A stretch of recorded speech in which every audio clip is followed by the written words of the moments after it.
mysterious death curse washes over the land, driven by a powerful artifact known as the Soulmonger.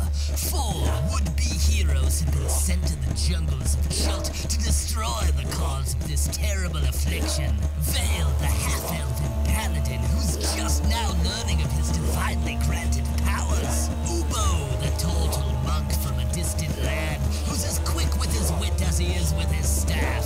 Brilinya, Aasimar warlock, sent on this quest by her temple, discovering herself in this strange new land.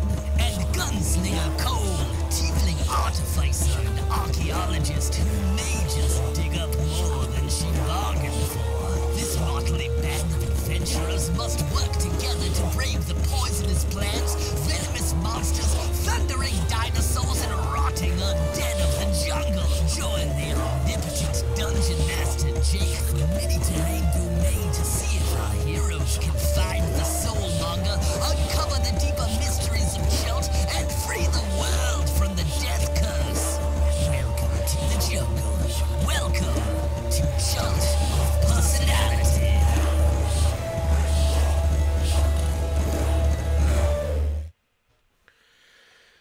Well, hey there, internets.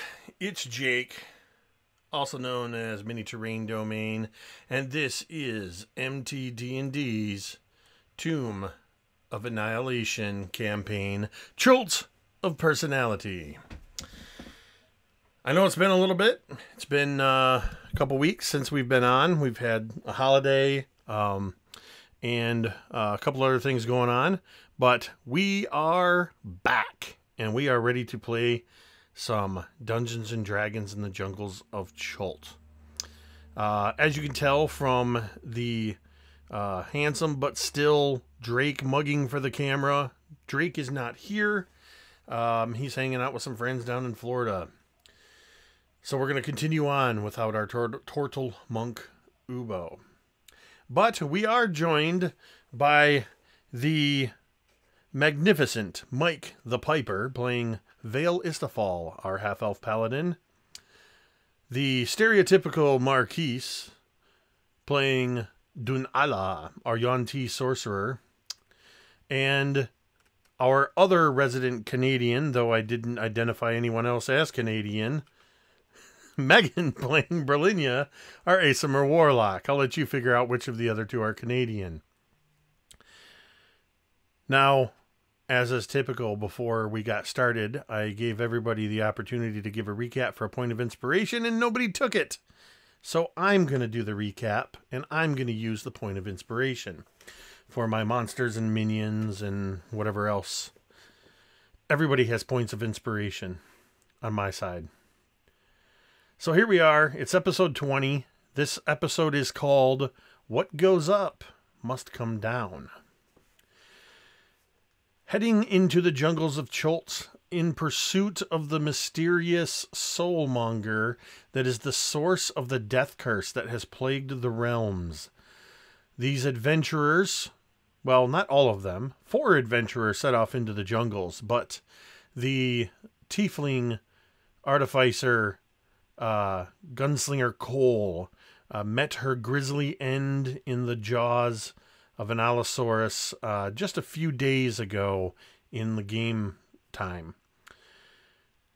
Very shortly, they were joined up by Dun'Ala. They have experienced quite a few ups and downs along the way. More recently, they stumbled into what appeared to be a local truce ground between grungs, vegapygmies, and goblins, Batiri goblins, that they, something they called G'darn, which was actually the shield guardian Vorn, which Gunslinger Cole happened to have in her possession, the very things that were needed to take control of this, and those passed on to Brilinya when Cole passed away. And so they were able, with the aid of some suddenly and mysteriously friendly goblins, they were able to take control of the Shield Guardian. Along the way, they, realizing that the goblins Well, the party was a little split on their attitude towards the goblins. Some of them thought perhaps they were redeemable, most notably Ubo, who left with the goblins after the party slayed their goblin chiefess, and he went back in the direction of the goblin village, while the rest of the party revived the shield guardian. While resting in the shadow of the shield guardian, Vorn, Vale prayed for guidance to Ubtao, the mysteriously missing god of Chult, who seems to be calling to Vale. And he was attempting to find a steed. And two creatures came out of the jungle into their clearing, a giant a triceratops, and a Commodon, which I'll flip up on the screen real quick in case everybody's forgotten what they look like. It is basically a jaguar with 6 serpents rising out of its shoulders. And it is now, and has become, celestial. And it is now Vale's summoned steed whenever he uses his Find Steed spell. So we are now... The sun is just beginning to rise as Brilinya has requested that Vorn, or commanded Vorn, to assist in the chopping up of the now dead Triceratops, so that the party has more rations and something to eat for breakfast. Vale is perhaps succumbing to the exhaustion of the long day and night, perhaps curling up with a purring celestial Commodon, and Dunala, having neither Shield Guardian nor Commodon, is throwing salt everywhere. And that is where we are going to pick up with tonight's adventure. So, as I said, the sun is rising. Vorn has assisted. We're basically just a couple hours beyond the point where we left off. It is, well, I'll let you all decide. With the sun rising, would you decide to try to get some rest? We'll say that it's probably, right now, you're probably sitting around 5:30, 6 o'clock in the morning. So you would have to sleep the entire morning and into the afternoon to get a full, long rest. Or do you want to try for a short rest? Or do you want to try to just power through this day? If it's been a couple hours, that's definitely at least a short rest right there. Yes, this is true. You would have the benefits of a short rest already. Dunala would look at everyone, and he would quickly scan the tree line and then look back to you specifically, Vale, and he would say, "Do not think that soon either Goblin or Vega Pygmy or Grung come here looking for their god. We make a lot of noise. We've stolen their god. Not a good place to sleep the day through." Well, you're not wrong there. But, I mean, on a plus note, now that Brilinya's controlling them, if we have a problem, I mean, we'll definitely be able to crush anything that comes up to us. Besides, I mean, what if we're able to, well, sneak off of sorts? And I think Ubtao has provided. Still haven't found a name for him yet, but I will. So I should probably just ask him, shouldn't I? Right? I mean... Ubtao will, if he has not told you the name already, then you probably already know it. You just have not said it yet. You know what? I'll ask him. I'll ask him later. Right now, we should probably... leave. But your friend, excuse me if I overspeak, but your friend the turtle, he has not returned yet. Who? No, I'm just joking. I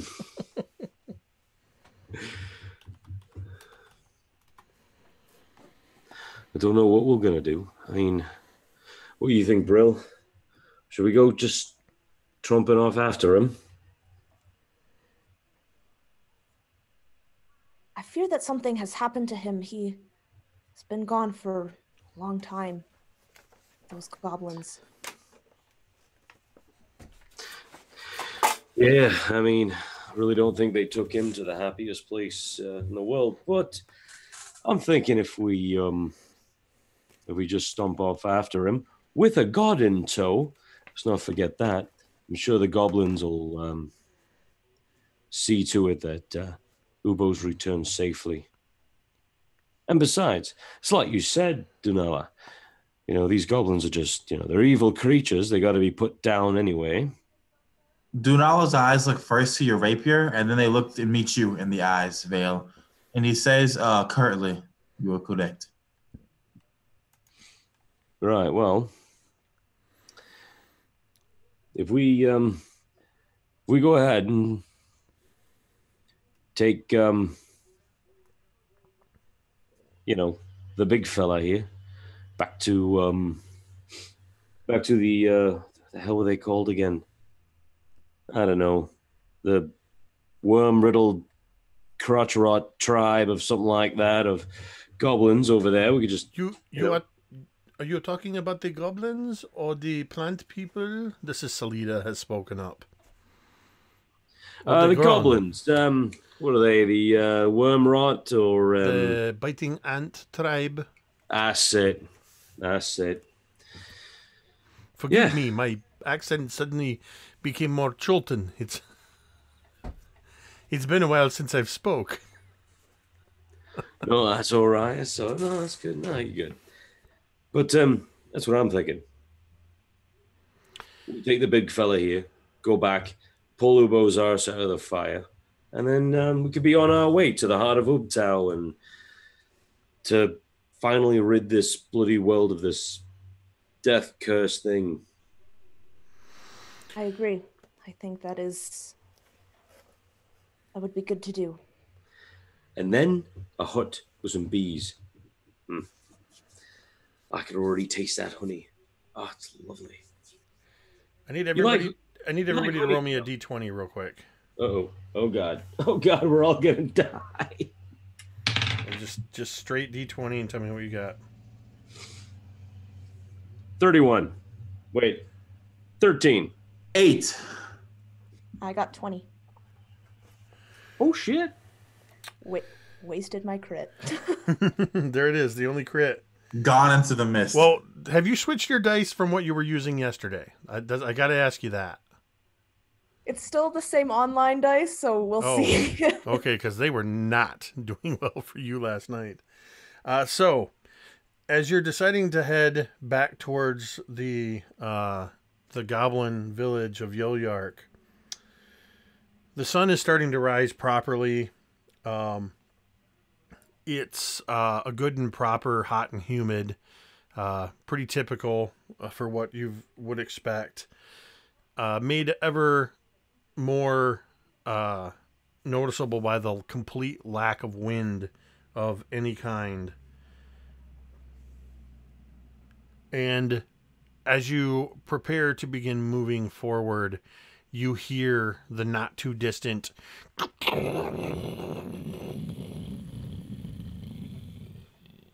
and see flashes as a storm approaches. And I'm going to see how bad this potential storm is going to be. Actually, I'm going to have one of you determine it. So I'm going to... That's it. All right, somebody roll me a D100. Oh, shit. 23. Uh-oh. Oh, yeah, that's what I want to hear. All right. Actually, why don't you give me a nature check, Dunala, since you're native to Chult. Sorry about that. Let me check my score real quick. If I have any pluses of that. All right, she said nature. That's a 14. You can tell, you can just feel it in your bones, the shifting in the barometric pressure, the scent on the wind, the sound of the storm, that you can already kind of, where there was no wind, you see the tops of the trees just starting to stir a little bit.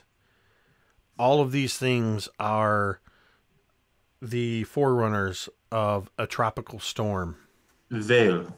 And Dunala will point towards the top of the trees, and he will say, look at your Kamadan, and then look up there, and then put your arms down and close your eyes and think for a moment. Feel for a moment what Ubtao is telling you. The storm that is coming is very powerful. It will be very difficult to do what you seek to do. This is what Ubtao is telling me right now. And that is why I believe you should do it. Wait, you want us to do it because Ubtao is telling us not to do it? That it's not a good idea. Ubtao make predators strong, and the only way to make predators stronger is to make the prey stronger too. If you want to go save your friend Ubo, or if you want to go kill something, or if you want to stop a death curse, you can only do it successfully if it is hard. That is Ubtao's way, or so I believe. That's the most sense I've ever heard anyone ever say about anything, period. I'm gonna write that shit down later.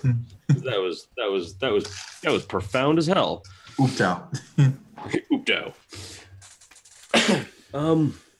So I'll look at as yet unnamed Kamadan, who I will speak with later. I can't wait for you to get a voice with that, huh, Jake? Yeah. Thanks for the warning. He's gonna sound like Woody Allen. Oh, excuse me. I was trying to go to the watering hole, and then you're here. I made a displacer beast purr last night, so nice. I've been brushing up on my jungle cats in fantasy settings. All right. So what are you doing, Vale? Are you? So I'm gonna look at my Kamadan. Kamadan. And then I'll close my eyes and I'll look at the storm. I'll just do what tells me and just kind of reach out with my feelings. Kind of wrong setting, but would like you to make a. Which is better, your nature or your religion? They are both exactly the same. All right, so we'll call it a religion check. A religious nature check. With advantage from Dunala's help and guidance, perhaps? Yes. Okay. Okay. So that is 18. You can feel the storm that's coming. As you start to reach out with your feelings, you sense beyond just the hearing of it. You get that sense of the living, breathing jungle that's slowly been awakening within your senses since the nearly 2 weeks that you've been in the jungle now. You don't have to search very hard to feel this sense of this storm and the forces of nature that are behind it. You're still not quite at the point where you can discern the difference between the wrath of nature and the wrath of a god, but you can sense that they're the powerful force that's behind it, and that there is indeed a strong storm coming. Salida, even now, is kind of starting to pick up on it and says, I'm not entirely sure that it is wise that we try to travel during a tropical storm. Wisdom only comes from storms, Pantheris. Well, rain Brilinya Salida kind of turns towards you, and as Dunala says this, and you just catch Salida roll her eyes. You'd hear like this, almost a snort come from Brilinya, but she kind of stops herself and she says, I don't know if Ubo might be in trouble, and if we leave him out another day, who knows what would happen to him?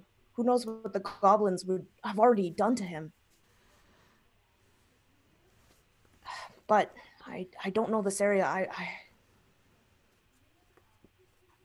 I don't know. And she would just look to Salida, just like, and say, well, I know you think that we should stay. Is that a really necessary choice? I will be honest with you. We are not on the river. If we were traveling still by river, it wouldn't. I would say no. It is dangerous to be on the rivers during a storm. We have the relative safety of the jungle, and the added benefit of the fact that we know where we are going. But the jungle that protects us can also be the death of us. If the storm is strong enough to uproot trees, or perhaps send some of the wildlife or less than savory denizens of the jungle in our direction. But, and she kind of looks over and up at the shield guardian standing behind you, Brilinya. We do have certain advantages that we did not have. And then she looks over at Vale and the celestial Commodon. Perhaps we'll be okay, but it will not be easy. Brilinya would look to Vale and Dunala.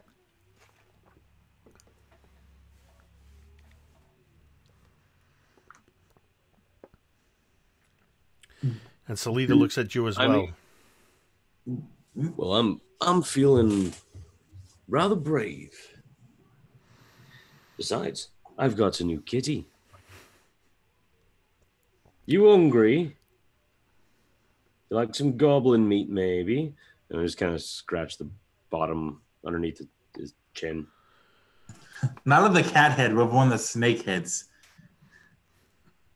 No, that'd just be a little. That's getting a little evil. Yeah, that's like, you know. As I kiss my snake heads on the lips. Ah, yes. Are you hungry?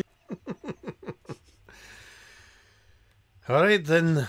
Perhaps we should get going. This storm will be upon us very quickly. You will not be able to travel stealthily with the shield guardian with you. Its steps are quite heavy. Your pace will be slowed to half speed if you want it to move slow enough and quiet enough to remain stealthy. So keep that in mind. In order for the shield guardian to move stealthily, you will have to move, or it will have to move at half speed. Otherwise, you're going to be moving, you'll be at disadvantage on any stealth checks if you attempt to stealth while moving. Although the thunder is now that kind of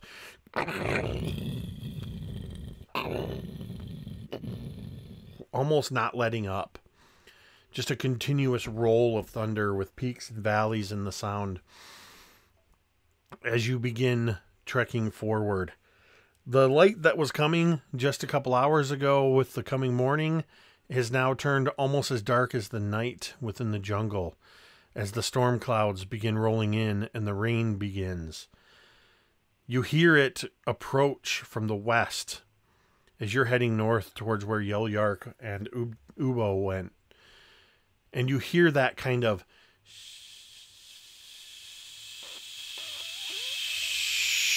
approach you as it's moving rapidly through the trees. That sound of rain colliding with thick leaves and fronds of palms and everything else. And soon that's practically the only sound you can hear. The wind and the rain is loud enough that you will have to talk almost at a yell to hear one another. It's beating down hard. It's stinging you. Mud is splattering up in your faces as you're trudging along. Anybody that's within 5 feet of the shield guardian is basically soaked in mud from its every step it takes. It just splashes up.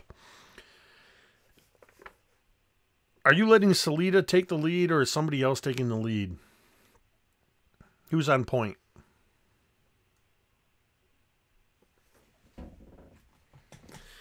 Salida again rolls her eyes. Fine, I will do it. If the Torto's not here, nobody wants to be in the front. No. Hang on a minute. No. I don't know the way. I'm not like a super survivalist kind of a fella, but I most certainly will give it a shot. So I will attempt to take point. And All right. I'll have my rapier out. And Dunala will be right behind Vale, and when he needs it, he will be providing spiritual guidance as we go through the storm. So, real quick, I want each of you to roll me a D100.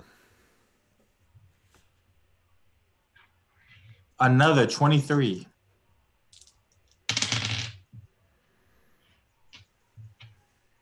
All right. That'd be an 84. All right. 68. 68. Okay. Vale, give me at disadvantage a survival check. Gotta double check mine. Is mine? Yeah, okay.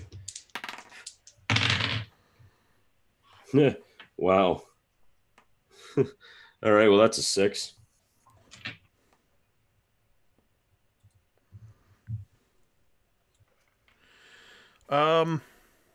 Roll a D6. I don't want to. All right, fine.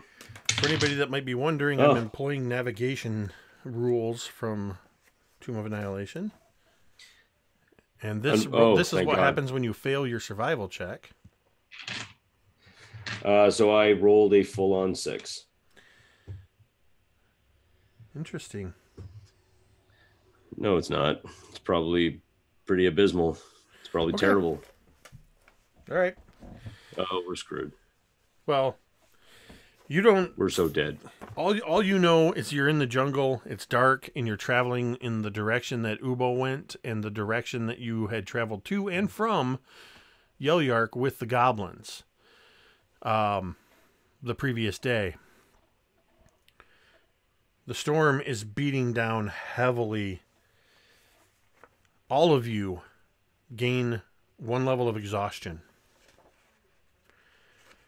Which always sounds like a weird thing to say, that you gain exhaustion. But, yeah, you are all level 1 exhausted now. And I would like to know, starting with Brilinya, as you're trudging along, guiding Vorn, what's going through your mind as you're trudging through this storm? It's probably been about an hour or two now. I'm wondering if Brilinya would be able to kind of ride on Vorn's shoulders just to give her kind of an extra height, or would that not be a good idea? Would you have done that before you started moving, or after you got going and decided to climb up? Probably after she got soaking wet from being right beside Vorn. Give me an athletics check at disadvantage. 14. You're still learning the controls of Vorn with this control amulet. And whether it's through knowing what you're doing or a little bit of luck, as you just start climbing, it also kind of reaches out and kind of awkwardly helps you up onto its back and up onto its shoulders. So with your size, I think we said that Vorn was around 9 feet tall, if I remember correctly. So your head probably sits at about 12 feet. So you have a pretty good vantage point. You do occasionally find yourself having to duck under some of the previously higher branches. But yeah, you'll still, because of the severity of the storm, the cold, the mud and everything, you still have that level of exhaustion. But your feet are less tired. And it's a little bit, the motion of Vorn is not a typical, like riding a typical mount. So it takes a little bit of getting used to, and you have to hold on. Yeah. So she would actually just be kind of talking to Vorn. Just and because of the rainfall, no one else can hear, but she would just be talking with him about something that Dunala said, and their little kind of argument that they had when he killed the elf, or the goblin, and she's saying to him, or to Vorn, you know, I've killed goblins, I've killed other things in this jungle. For what? To protect myself and my friends, and that's what Dunala was doing. And if I really want to preach that, you know, or if I really want to live by the fact that suffering is finite in the world, then I can't anymore. And she's just kind of musing to herself. She is, in the back of her mind, like really worried about Ubo since he hasn't come back, but hoping that his friendship he made with the goblins is keeping him safe. Dunala. Dunala has been half meditating during this walk, and this meditation is manifested as a shape water spell, the cantrip. And so as he's walking behind Vale, and he's done this trick before, the water droplets from the rain never actually touch his skin or his hair or his robes. Instead, they kind of they land just maybe a centimeter away from where they would normally land, and they hover there, and then they kind of fall down like water streaking across a window around him.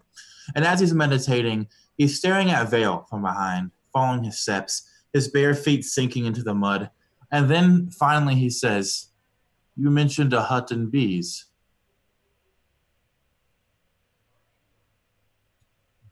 What? I turn around, like, just my face is just soaking wet.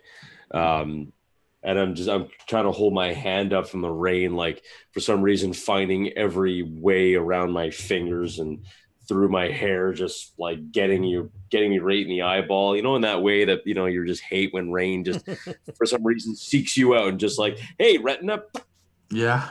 I just came from 20,000 feet and like right in your eyeball, you know, it's like, Pacific Northwest people know. I said, what did you say? You mentioned a hut and the bees, and he walks past you as he's talking. Oh, yeah, one day I just would like to, well, once we're done here saving, you know, world and all that, I just want to be able to sit at home, find myself a home, you know, settle down. I mean, I've always been wandering around for the better part of my life. I just want to just have a home, you know, just a little hut or a cottage or something, and you know, have some bees and, you know, just make honey. Dunala turns to face you. I imagine you're walking like up to him now, or like continuing on a path, and you see his eyes flick behind you. And if you would turn, you would see Brilinya. And then when you turn back around, he's looking at you, and he says, "And is she the one you want to settle down with?" Well, I don't know. I thought, I mean, well, look, why do you always have to make things awkward? I mean, I'm just saying that I just want to have a hut with some bees, you know, and make some honey and perhaps sell the honey or maybe even make mead. You know, I mean, I've heard this mead stuff's pretty good. I mean, I haven't had it yet, really, because I've never really been up north, you know. But why do you got to make it weird? Like, I don't know. Dunala is interested in your life. Ubtao is interested, and so Dunala, as a follower of Ubtao, is also interested. You know, there's a very good chance that, like, Ubtao just wants to use me like a hammer or a chisel or some other kind of tool just to... There are many half-elves out there, Vale. There are many hammers you could have chose from. And yet he chose for one who was born many hundreds of miles from Chult. I know, he's kind of weird, isn't he? Like, I don't understand it. Why, like if he wanted a chosen champion, he could have picked anyone from here. There's lots of great people like you or Many children dream of being chosen by Gupta. Dunala was one of them. But it was Vale who was chosen. If others knew, you'd be quite the sensation, Vale. A lot of people would be asking you about your love life. So consider it pleasant that only one Dunala is asking and not hundreds of Dunalas. Not even Dunala would want hundreds of Dunalas asking him about his love life. right. But one Dunala is nice. But that being said, it's not just why I asked that. That girl, Brilinya, how do you say her name again? It is strange to my tongue. Brilinya. Brilinya, yes. She Yeah. is like a scarred dove, but she still flies, and it is impressive. But I am interested in the conflict that she feels. Well, the way I sees it, right, is that if she's ready to share it, she will. And I don't want to push no one. So if she feels like talking, I'll listen. I mean, it's what good people do, I mean, she's a smart and funny, capable, strong, real strong. I think a lot of people underestimate her, right? Much to their untimely, demise. But don't know. She's a lot braver than a lot of us. It's about this point you faintly hear the sound of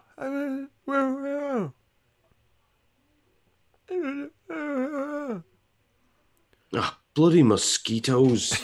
and then from about 10 feet in front of you, you see Salida, who, as you two were talking, had kind of moved to the front of you guys. She stops moving, and it's her yelling through the storm. And it's only when you get a few feet closer that you can hear her. I don't think we're going the right way. We should have been to this village by now, even with the storm. We have been traveling long enough that we should have come. I don't recognize anything here. I need everybody to make a constitution, a constitution check. It's not a saving throw, it's just a check.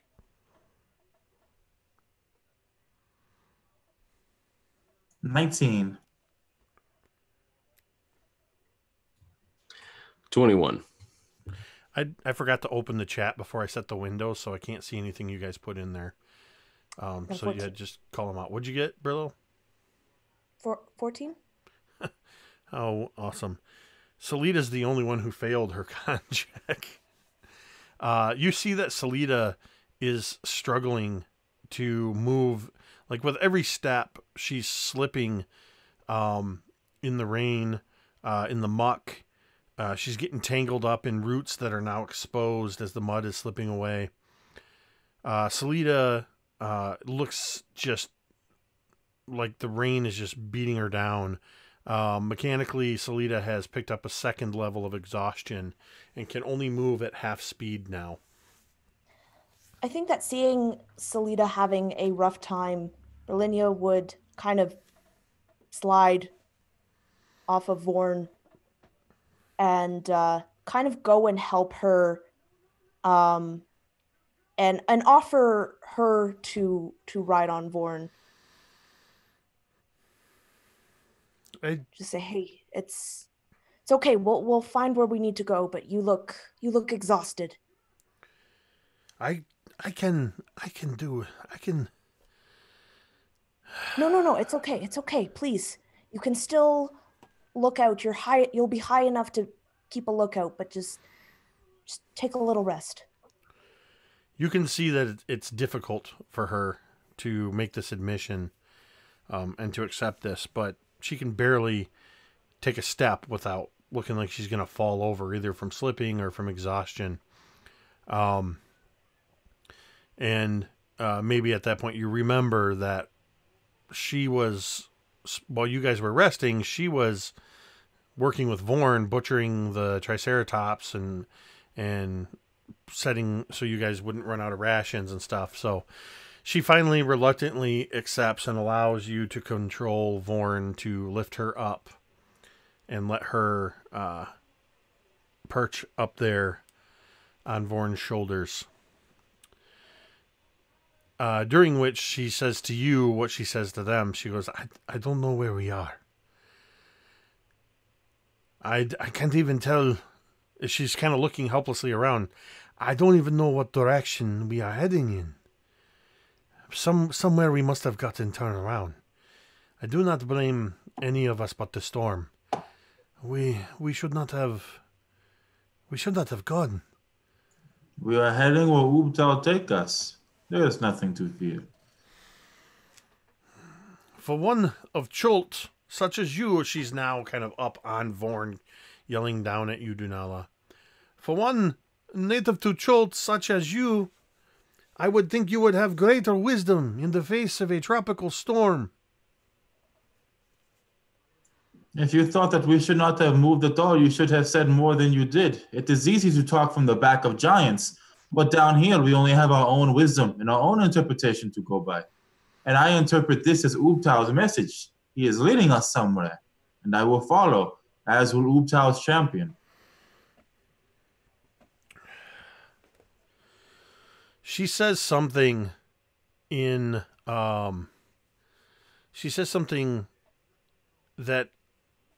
I think you might Abyssal, be.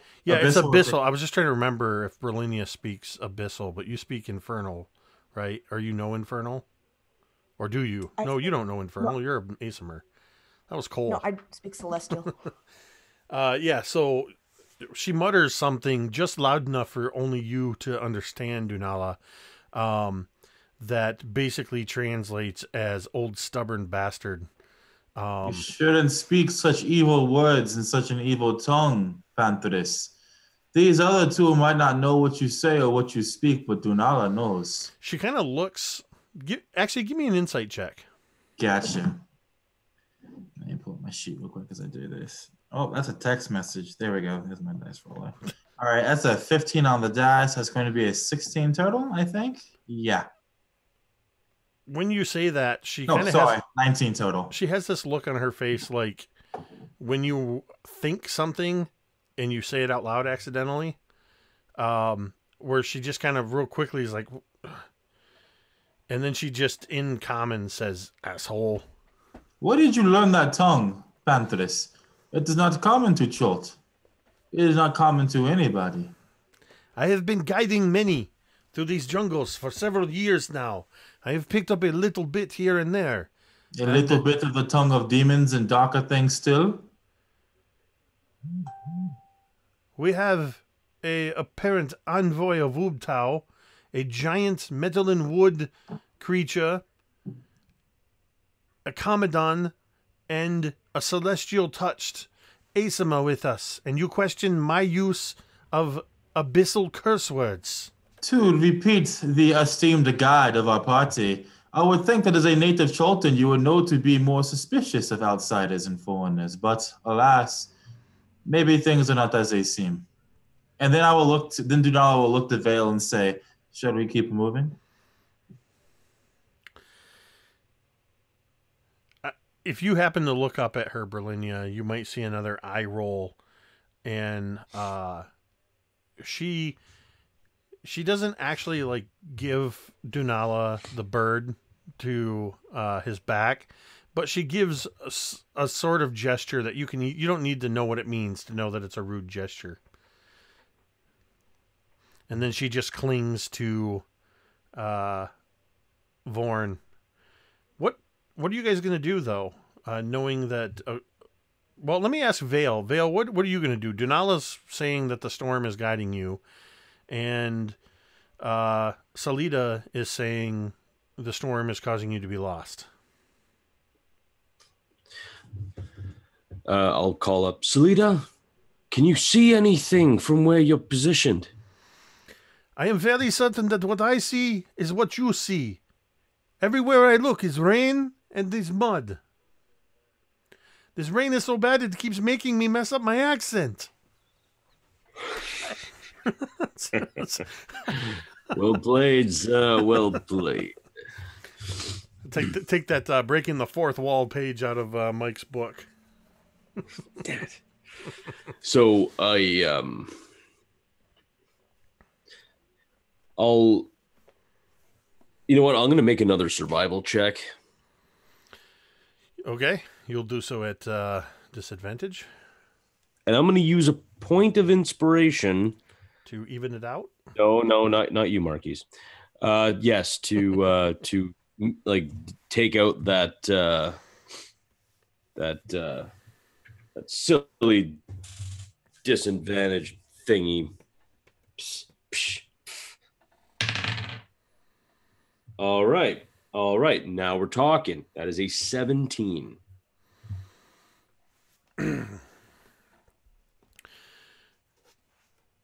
I'll let you describe it. How it is that you know suddenly how you get your bearings. What is it that tells you the right way to go? So I'll stand in kind of like this little clearing. Your invisible pop is blowing my mind.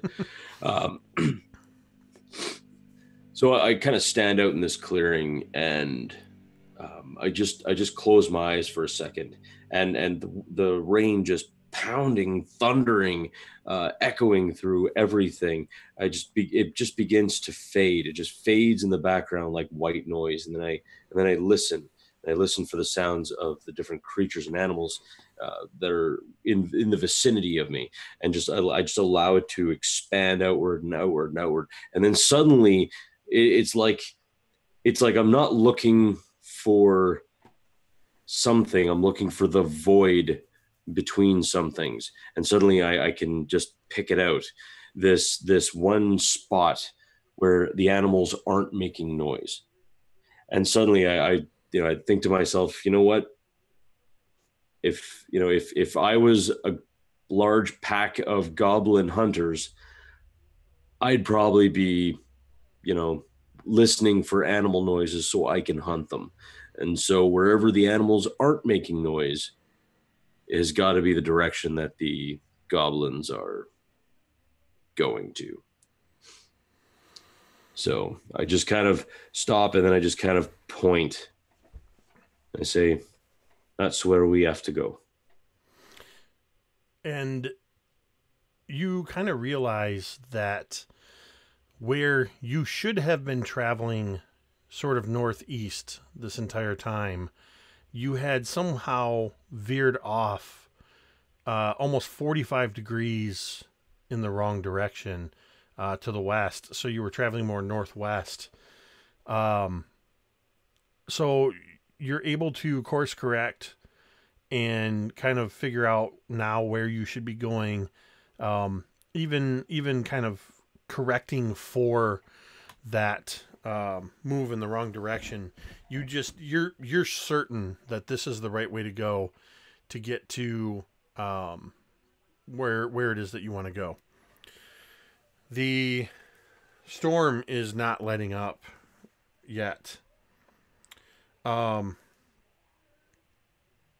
continue trudging along, moving at a normal pace.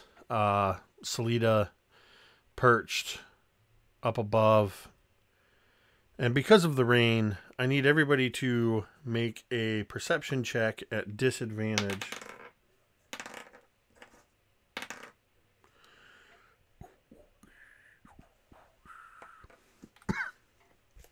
Four. I got a 17 using inspiration. I got a 14, not using inspiration. So, Dunala, what are you doing that you're not paying attention? And that he's still meditating on the spell that he's weaving and on what Ubta was trying to tell us. And I think you almost do that thing where, because of the way this shape water spell is keeping the water from touching you, but it's creating this curtain of like that, like you said, the water street glass. And because of that, you do that thing where, just like if you're looking through a rain-streaked window, if you shift your focus, you can't see what's beyond. You only see the raindrops. Whether, you know, part of your meditation or whatever. So you don't see yet what the rest of the group says. And it's actually, what'd you get again, Brilinya? You got like 18 or something like that, didn't you? 17? Mm-hmm. So, kind of almost at the same point, that Salida sees it, you see it. And Salida, you hear this kind of wet, metallic thumping sound, as Salida is slapping at the shoulder pauldron of Vorn, trying to get your attention. And with her other hand, she's pointing straight ahead about 20 feet, where you can see that there are the thing that actually catches the two of your eyes, and shortly thereafter, you kind of start to catch some of this too, Vale. You see what almost looks like, well, a little anachronistically, but it looks like blue tarps. Like the kind you would cover, you know, a trailer with, or your house or whatever. Just your standard blue tarp. The blue is standing out against the green and brown of the jungle. And you see it whipping in the wind and the rain, but you see it here, and 30 feet over here, and 30 feet over here. It's in pieces. And then you kind of see that there are giant chunks of wood planking and crates. You see what almost looks like a big section that looks to be about 15 feet long, jagged on two sides, with what almost looks like a tree sticking through it, but you realize it almost looks like the deck of a boat with a broken mast on the ground about 20 feet from you.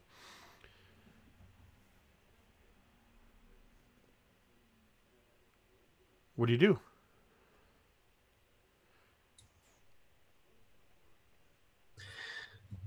It's probably nothing, just something the dungeon master's whipped up to confuse us. We keep going. No, I'll probably stop and go, hey, look at this. Look at this. This is what, what's his face was talking about. About the sky ships, you know, them big, it's like a ship on the water, but it sails across the sky. Let's have a look to see what's inside. Something could be good. Be careful. Might be money. Don't know what's in there. Oh. Probably just a lot of termites. So first off, because I was hoping that's why you had that look of glee on your face, Mike. Take a point of inspiration. You're gonna die. Take a point of inspiration for remembering something from 18 sessions ago. I only remembered that because I said in the chat it was a crashed sky ship. Let that be known. Let it be known that is I don't have nothing Mike says is true past the next past this point.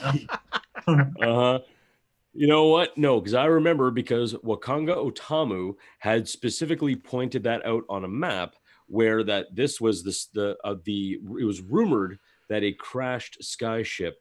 He even knows that you're in danger of getting your point of inspiration taken away, because it wasn't Wakanga Otamu that told you about it. It was Volo that told you about it at the Thundering Lizard.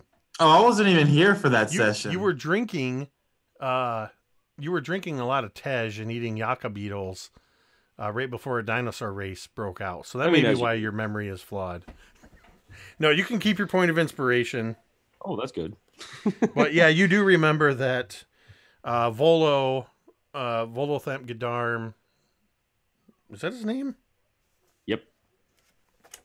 Suspiciously similar to the name that the goblins had for the god Vorn, which was Gadarn, not Gadarm. Anyway, you remember him Chult. saying some city folks were expecting the arrival of an airship from Halruan called the Star Goddess, but it never arrived. The rumor, or Volo says he thinks that, maybe it crashed in the jungle somewhere. And by all accounts, this looks to be the wreckage of an airship. And now that you see the pieces of it and you kind of put two and two, as you cast your eyes about, you do see, in fact, that there are 3 large sections of a airship gondola that are broken apart, suspended in the trees, just kind of all spread across the trees, about 50 feet up. Pieces of the ship and the burst blimp or airbag is what the blue tarp is. It's actually from the airbag of the ship. Are strewn all about, as are several crates and barrels and things like that. Everybody give me another perception check. This is just straight, not at disadvantage. 3. It's better than Salita's 1.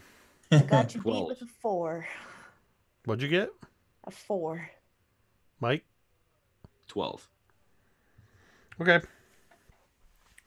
So what are you guys going to do? Well, let me think. You dangle some bait. Like, hey, you want to loot an airship? Huh? There it is. There's that carrot. Come on. Come on. Well, of course I want to loot I want the carrot, and I want to loot the sky ship. I want to loot the sky ship. So I'll just stop her and go, right, look, we'll just be heading on our way to rendezvous with, the biting ant tribe. On the way, let's, maybe we could, have a look through here. I mean, might be something worth keeping. No need to be so coy about it. Now let's loot it. Yes, Ubtao has led us here. This is his gift to us for braving the storm. Yeah, jungle provides. And for a moment there's skepticism, but then it's just, I'll just start kind of looking up a bit like, maybe? Yeah. Right, well. The wreckage is only about 20 feet. feet in front of you. I'd like to, would like to do something really quick. I'd like to cast a spell. Okay. Yeah, one of those things. Love those things. And I would like to cast Detect Evil and Good.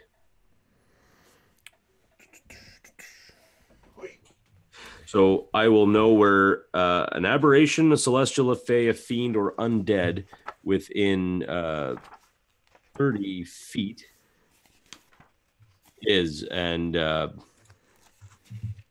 no, I'm pretty sure that Brilinya doesn't count. It's mostly for aberrations and other things. Like Well, technically, Brilinya is celestial. Yes. So you The Commandant would detect her.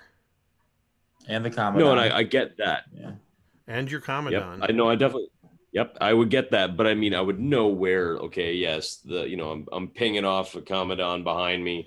I'm pinging off a Brilinya over there. Vale has cast this before, correct?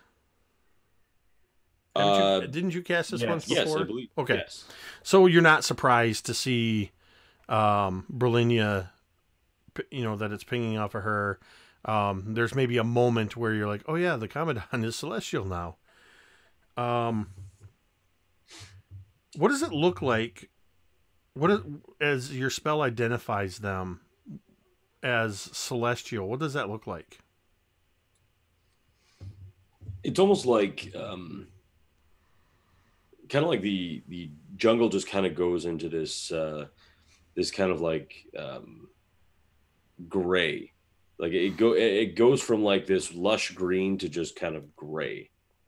and then there's just like points of light, and you know, I turn around and look, and you know, the Commandant is there, but you know, it's glowing kind of white, like this kind of white ethereal wispiness, and Brilinya, like seeing her stand there, like I can see the outline of her face, and you know, the way like, her standing, robes and everything else, but it's just bathed in this white light that makes her look just otherworldly, just enhances, you know, her already attractive features, but just Tell us how you really feel, Vale. As Vale becomes lost in the celestially glowing Brilinya. and I think for a moment, actually, Brilinya, you know, you would probably see that I was just kind of staring just for a moment, maybe just a little bit longer than like, you know, just like a, hey, what's going on, you know, and just kind of have to shake myself out of it, and I just start scanning the wreckage, kind of start moving ahead and scanning the wreckage for any aberrations or So it's other such creatures. almost like a combination of when Frodo puts on the ring, or when Professor X is sensing other minds. Kind of somewhere in between. So what does evil look like?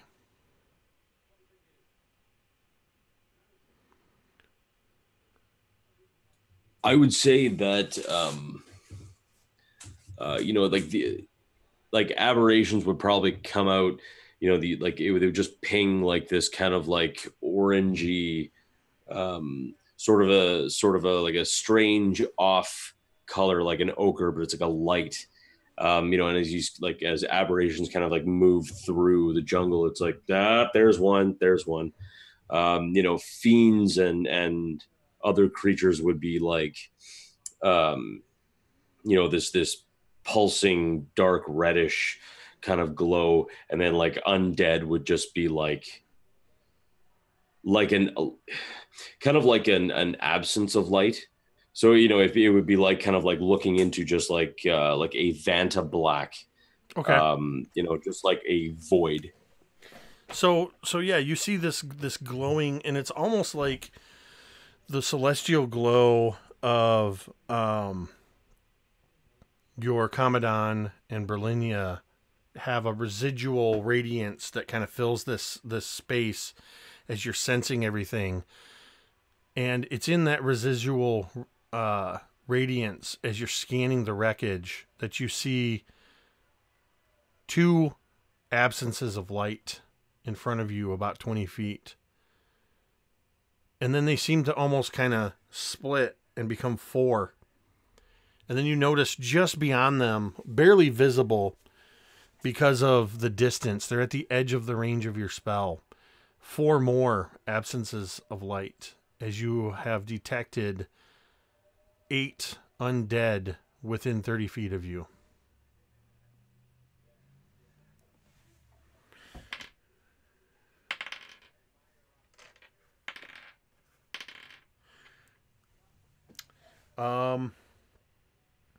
Give me an insight,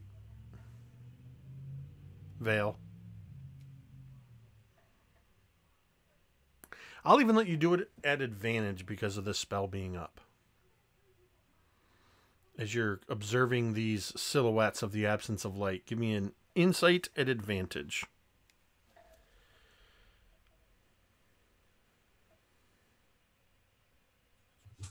I should probably take myself off mute, so I stop yelling into the void like a crazy person. All right.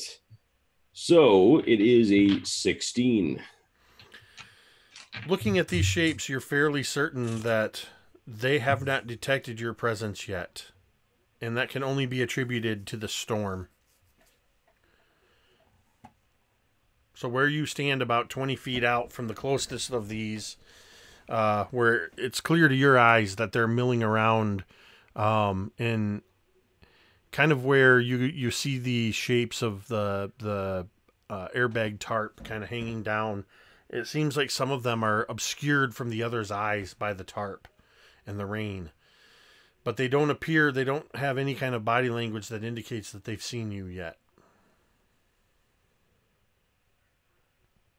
All right, I'll get everyone to kind of stop, and then I'll just start talking to everyone, letting them know that, there are some undead creatures just over there. Counted 8 of them in total, so if there's any way that we can take them out quickly. They're just maybe 20 feet ahead. Luckily, this storm is protecting us, but I think we should go in, strike them hard, knock them down. Dunala reaches into his violet sash and he pulls out a root and he hands you this root, and it's black and it's jagged and it's weird and spongy in your hand, Vale. And Dunala says, when you go to fight, bite that. And when you bite into it, you will find yourself dreaming, but you'll be fast and you will kill those that you are facing. And mechanically, basically, once you bite that root, I'll be casting haste on you. Awesome. And have one too, Salida. You may need it, and I will twin the haste when it comes my time to do so. Okay. So,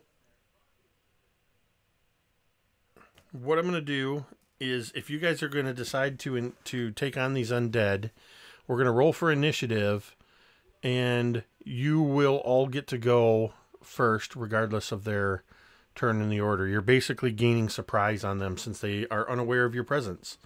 And of course, Vale, you're in accordance with the fine steed. I don't remember, does the steed work? Is it like a ranger where either you get to go or it gets to go, or does it act on your turn?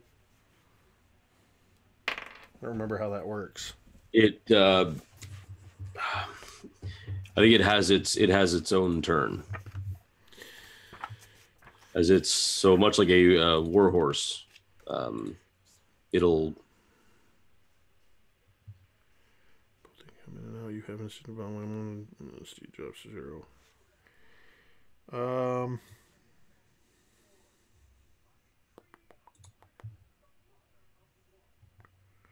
can also dismiss your steed. All right. Yeah, we'll just say that. Go ahead, roll initiative for it, and you're going to roll initiative for Vorn, Brilinya. And let's go ahead. Yeah, let's get everybody's initiative. 9. With my +8, because I had a 1, I have a 9 now. Sick. All right. I have a 23 for Brilinya and a 10 for Vorn. Okay.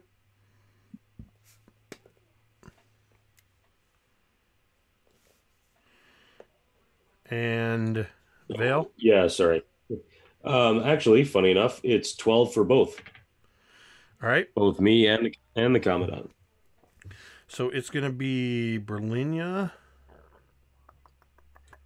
Salida. Oh, wait, I got to roll for these. It doesn't matter. They're going to go last anyway. So it's going to go Brilinya, Salida, Vale, and the Commandant, which sounds like an interesting punk band. Vale and the Commandants.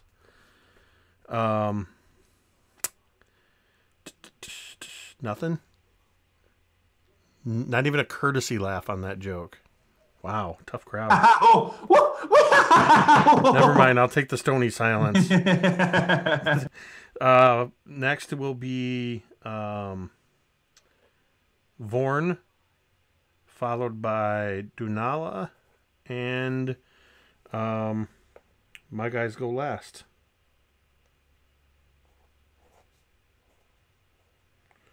My 8 undead so far. Okay, so that's Brilinya at the top. So you guys actually, because you have the jump, you can have a moment here to formulate a plan. Dunala's already kind of handed out some haste route. Yeah, Brilinya is going to kind of go up to Vale and just kind of touch him on the shoulder in a way that she doesn't want him to really notice, but she's going to be casting protection from evil and good on him. And while she does that, she says, what are you thinking? Just charge right in, or? I mean, why not? You know, I say we just go in there and, yeah, take him out. Dunalo work his magic. You know what I mean. And then you'll work your magic, and then I'll work my magic. And then we'll have a whole bunch of goodies from this ship. Ooh, wonder if there'll be booze. Maybe a bit of wine that's been settling in here. Yeah, well, that'd be nice. Hey, maybe there'll be some yakka beetles. Brilinya just swallows, just... Well... I'm only joking. But no matter what, we'll watch each other's backs. Salida slides down off of Vorn's shoulders, and she takes a position around a tree, and you can see that she's pulled her short bow out and has her... she basically sets up by this tree, and she takes about 4 arrows and just sticks them in the ground next to her, taking up position.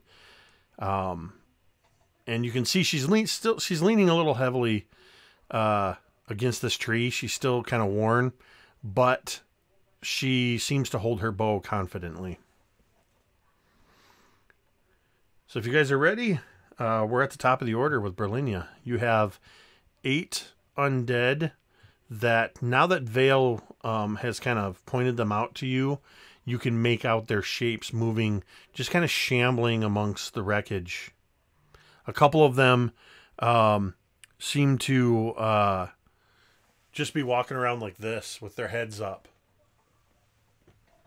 They weirdly look like undead tourists. I think Berlin's action would have been giving Vale protection from good and evil. And she's just going to wait, kind of hold back for the rest of them to go or do whatever they want, and then react to that. So you cast the protection from good and evil on Vale. Alright, so then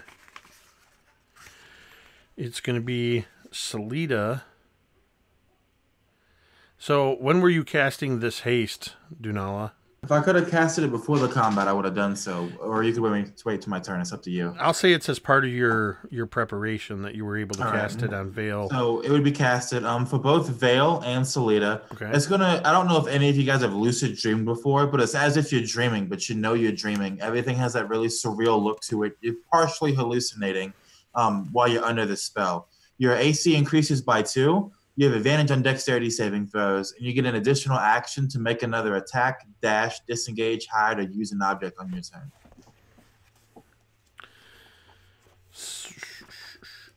Okay, I'll let you remind us of that. So basically, at this point, Salida is getting a second attack.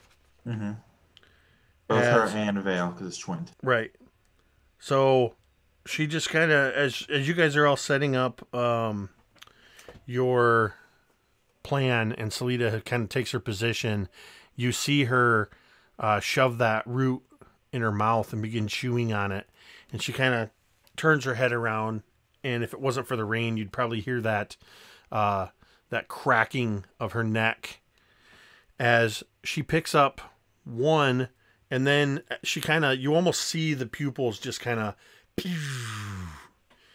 and they get a little bit bigger as the root takes effect, and she reaches down and grabs a second arrow. She knocks the first arrow, holding the second one in her hand. She leans out, and she quickly knocks it and takes 2 shots at the 2 closest ghouls. So I'm going to go ahead and roll both of those. And that is a 19 and a 15, so that's a 22 and an 18. So both of her arrows are going to hit. I rolled 1s on both damage dice. Sick. That's perfect, Jake. But through her eyes, there's this moment cinematically as she fires these 2 arrows where the camera just kind of moves in an arc of 180 degrees, and you see these arrows cutting through slow motion raindrops as they both find their marks, but because of the rain, they just kind of graze off of one's neck and one's jaw. They flay a little bit of flesh away, but they don't do anywhere near as much damage as if they had lodged in. But she's going to hold tight in her position and grab 2 more arrows for her next attempt. And it's going to move down to Vale and the Commandant.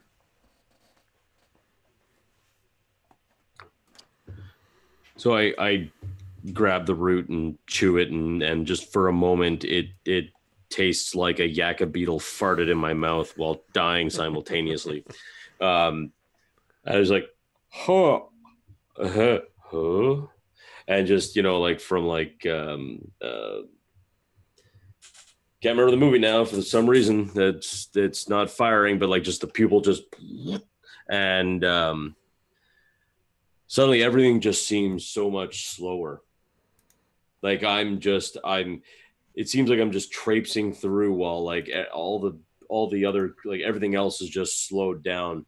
But I go towards like the first group, and if memory serves me correctly, does haste allow an extra attack? Yeah, but you get 1 additional attack, or you can disengage or hide or use an object instead. But yeah. Gotcha. And your AC's well, plus then 2. I'm going to go. Yep, I'm going to go in there and kind of get in within striking distance of at least one. They make it 2 of them because I'm going to try and attack 2 of them because I'm awesome like that. Well, you guys are you guys are level 5 now, right? Correct. So I have 3 attacks basically. Yeah. So I'm going to attack 1 twice, and then I'm going to attack 1 Excellent. once. So yeah, that's what what am I gonna do? Whoops. All right, so first one is a 25 to hit. Misses. No, I'm kidding. It's a hit. The undead catches it in its teeth. Yeah, it's an undead bites monk. the blade in half. It's an undead monk named Beauregard. Dag nabbit. And that will be a 10 points of piercing damage. All right. I'm going to follow it up. Just as everything seems so much lower, I'm going to follow it up by trying to stab it in its eye socket. And that's even better to hit. That's a 26 to hit. That's a hit. And this one, because, yes, I'm going to use Divine Smite. And it seemed, like, to me, like, you know, what, like, looking at this as it's happening, and even the rain, just as the rain is hitting, like slowly hitting everything, it's making this sound like in my head, it's just this echoing drums, like far off drums that are just starting to like pick up in tempo. And even as I stab forward and I stab this creature like right in its eye, like right up into its brain, I can see this, like, it's like looking at lightning in slow motion, how it's just like pulsing and pulsing down the blade, circling around and twining it like just this radiant snake until it finally hits its point. Well, I'm just going to do a shit ton of damage now. What was that? So that's 3d8. Let's see what we got here. I'll take that, and I'll take that. So that's 14. So that's another 20 points of just screw you damage.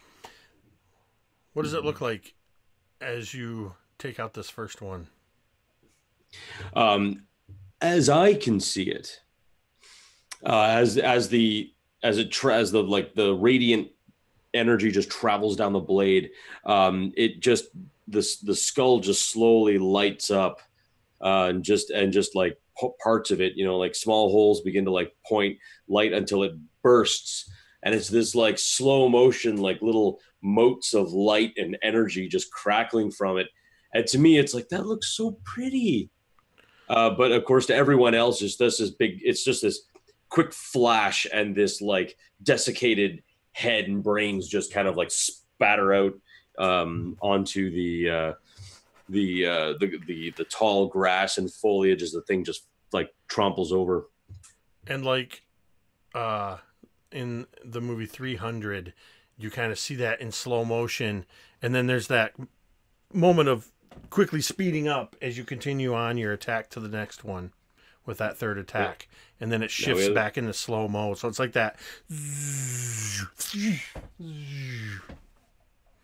Those are my slow motion sounds. That was nice. I like that. And so this is attacking the second creature, the one that's not dead, obviously. And that will be a 20 to hit, not natural. Yep. And this is just going to be a regular attack. Stab it in its stupid face. And that will be 12 points of piercing damage.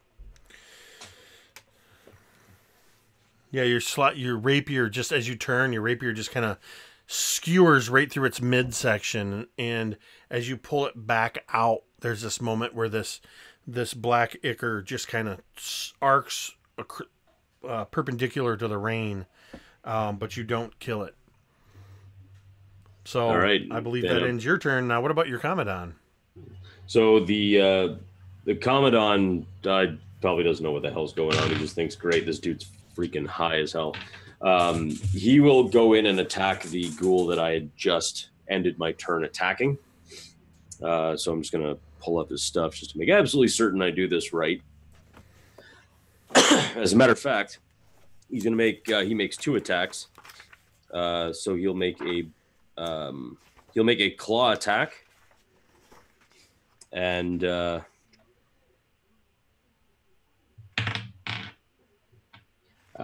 that will be a 18 to hit. That will hit. Okay, and I'm just going to make sure I do this right. Oh, and that'll be 9 points of slashing damage. The Commodon's claws rake across this thing, and at first it's just raking grooves in its chest, and then one of its claws catches where your rapier tore a hole in it, and its entire side rips apart, and its insides just spill out in a rank pile of ichor and bile, and the thing just collapses in on itself. And I'm not sure if there's another one that's closer to the Commodon. There's 6 more. It's close enough that it could get to one more. Okay. So then it'll make an attack with its snakes. How often do you get to say that phrase? I know, right? It will attack with its snakes. My snakes. My cat is going to attack with its snakes. But I don't think this is going to hit. This is going to be an 11 to hit. No, it's almost like your Commodon skids in the mud and pulls up just a little bit short, and the snakes kind of launch out and kind of snap in the air in front of this ghoul, but not quite close enough to actually connect.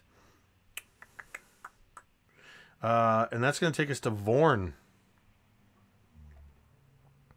Vorn is going to start towards the closest undead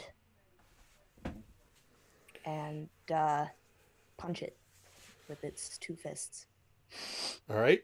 So I pre-rolled. That's a 20 and a 17 to hit. Both of those will hit. Doing 15 points of damage. As it just pummels in. That was both attacks doing 15? Yes. What does Vorn look like as you command it to go in? It doesn't kill it, but what does this look like? This giant 9-foot tall shield guardian trudging through the rain, punching a ghoul.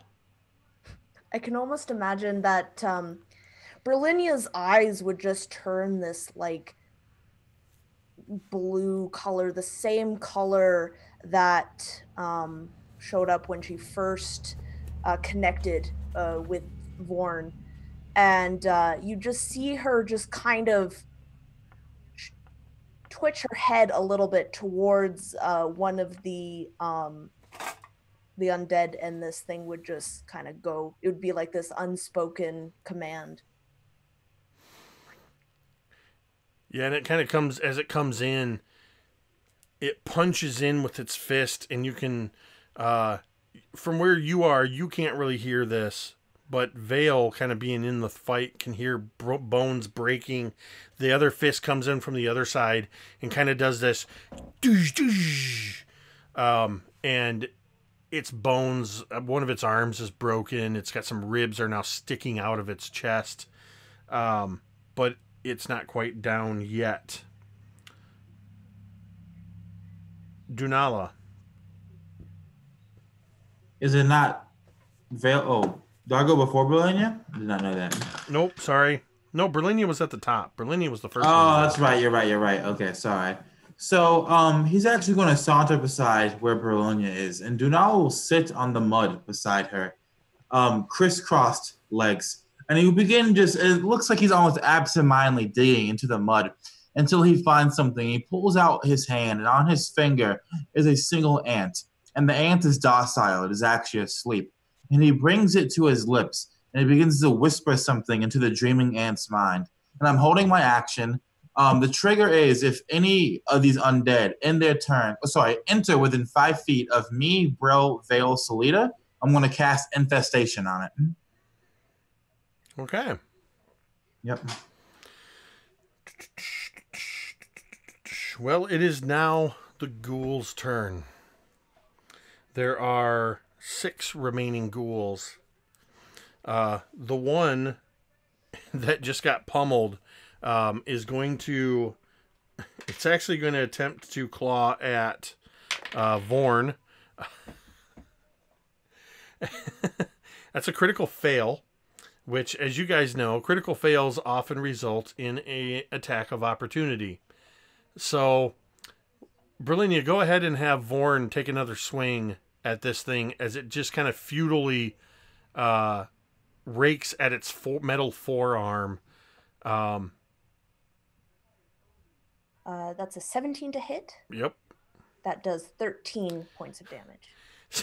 So I picture it's like Vorn had just come in and just kind of doosh, doosh, and this thing kind of feebly scrapes at it. You hear a little metallic sound of nails on metal, and then you command Vorn, and it just goes.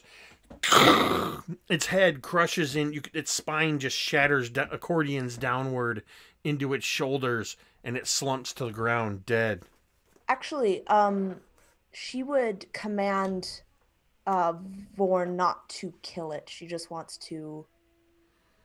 How does it not kill it then? It's dead. Well, I mean, not. I can.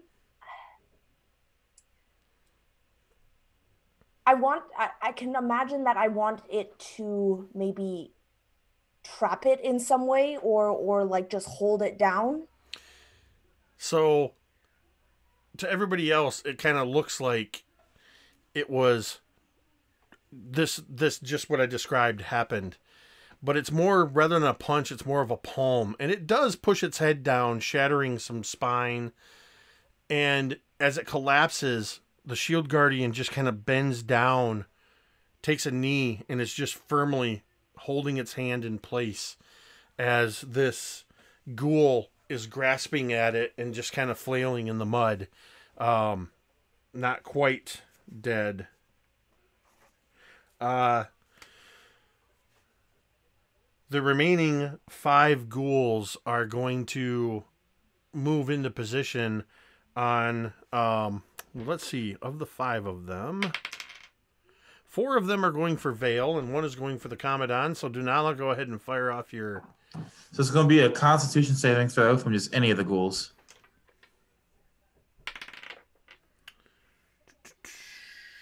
DC 16.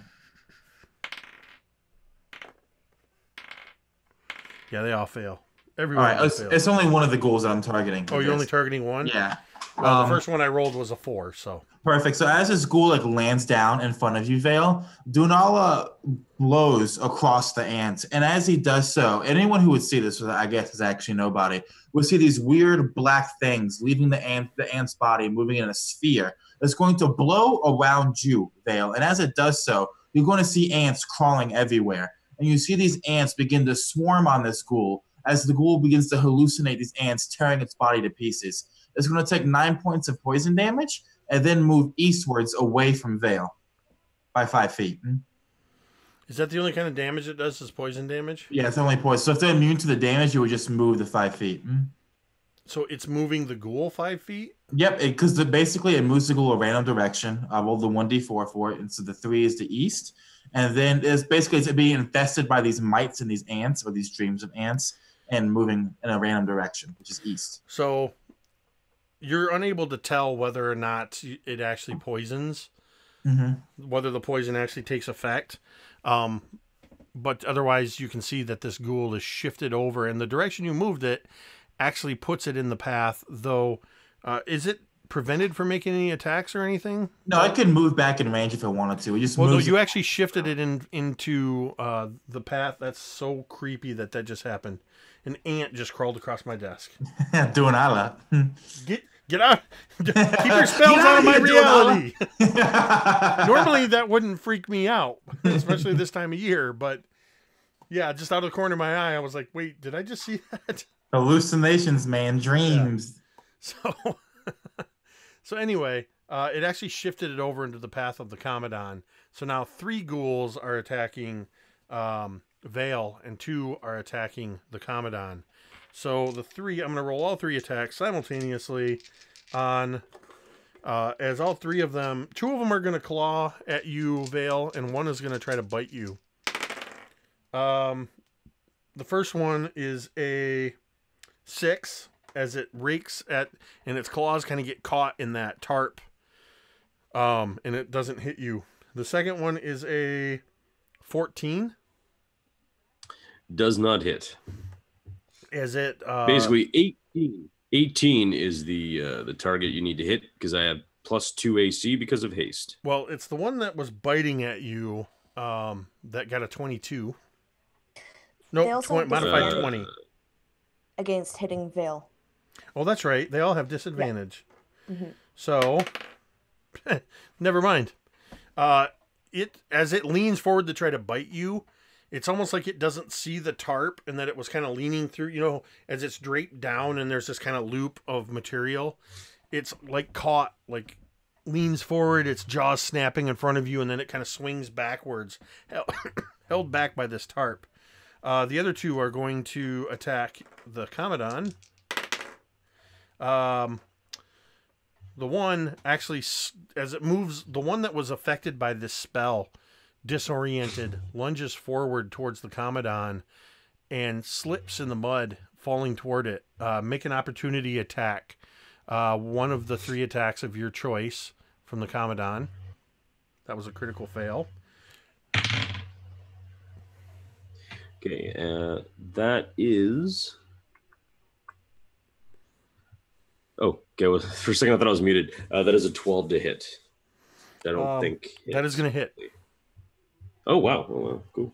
That's exactly what you need to hit these ghouls. And that will be 5 points of slashing damage. All right. And let's see. The other one that was attempting to claw it is... Some good amateur beatboxing you got going on there. That was good. Involuntary. I haven't gotten off involuntary, but it's subconscious, I guess. 16. Sorry.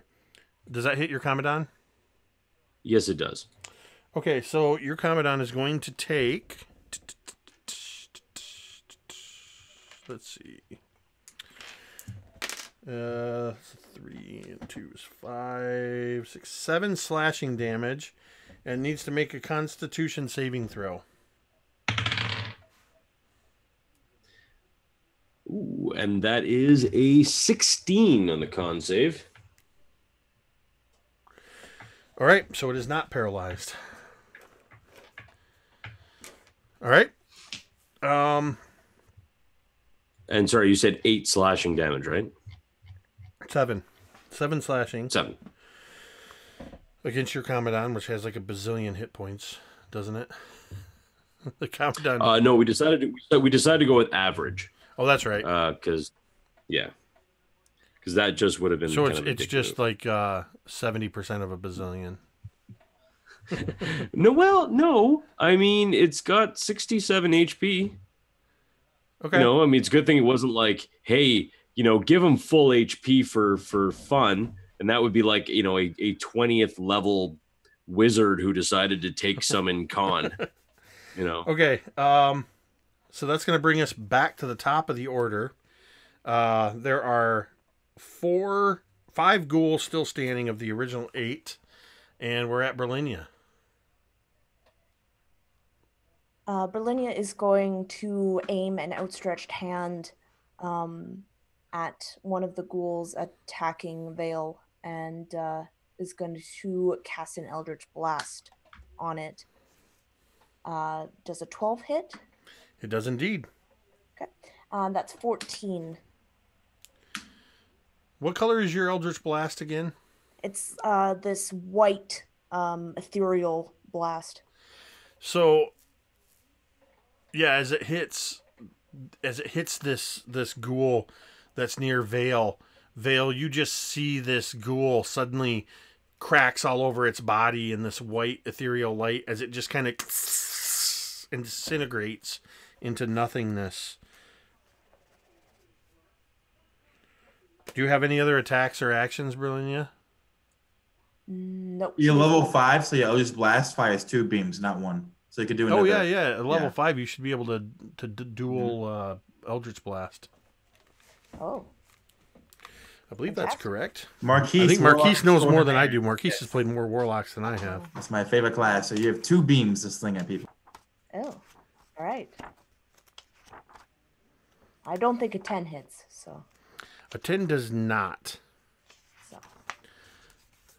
As your second blast, I imagine it almost like this is the first time, Brilinya, that you're realizing the extent to which you're gaining more familiarity with your powers, and maybe even feeling the force of the whatever is going on in these jungles, and it's almost like you accidentally fire a second time.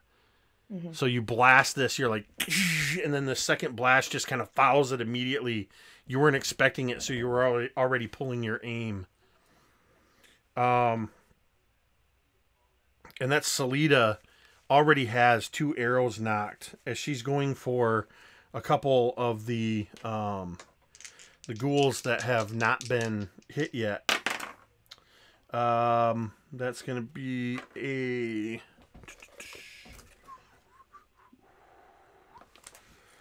One arrow thunks into a piece of the wreckage, but the other one finds its mark for... Jeez. Another 1.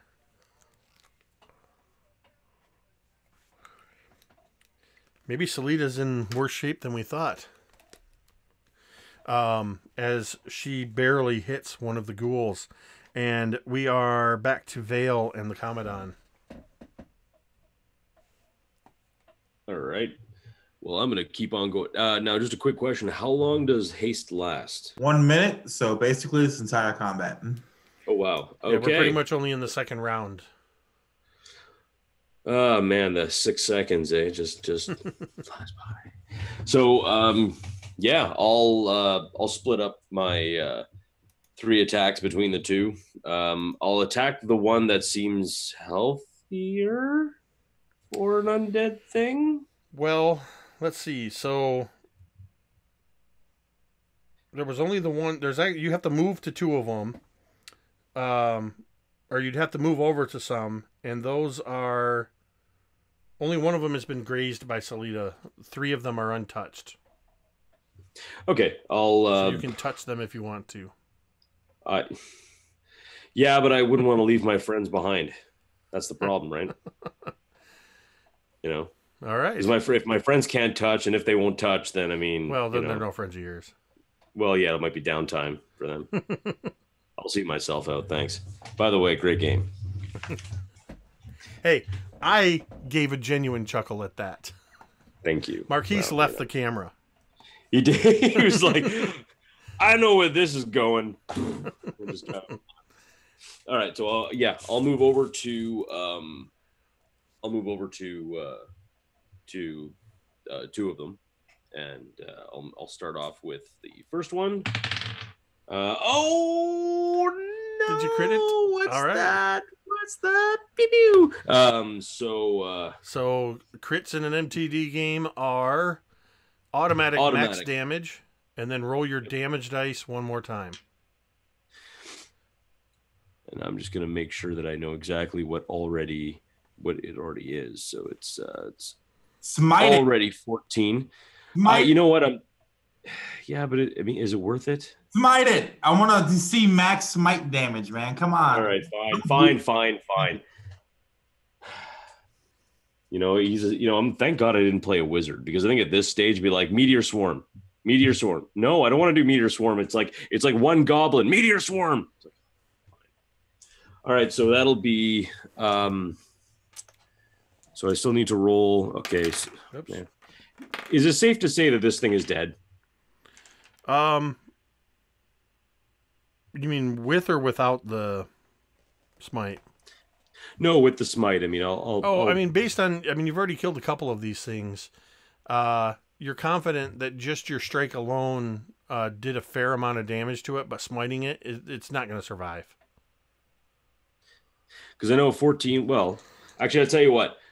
No, there will be no smite. There will be no smite this time, Marquise. Save it for. We'll save it. We'll save it for the zombie vomiting T-Rex that's just around the corner. Because you know that thing's gonna. So max damage is 14. Watch him roll once. And then I'm adding another 5, so 19. Yeah. So this first one, you just know exactly where to strike it, and when you pull your rapier out, it still takes another step forward and crumples at your feet as you're still rapidly moving to your eyes, kind of in slow motion, under this haste spell. As you still have 2 more attacks, and there are still. Right.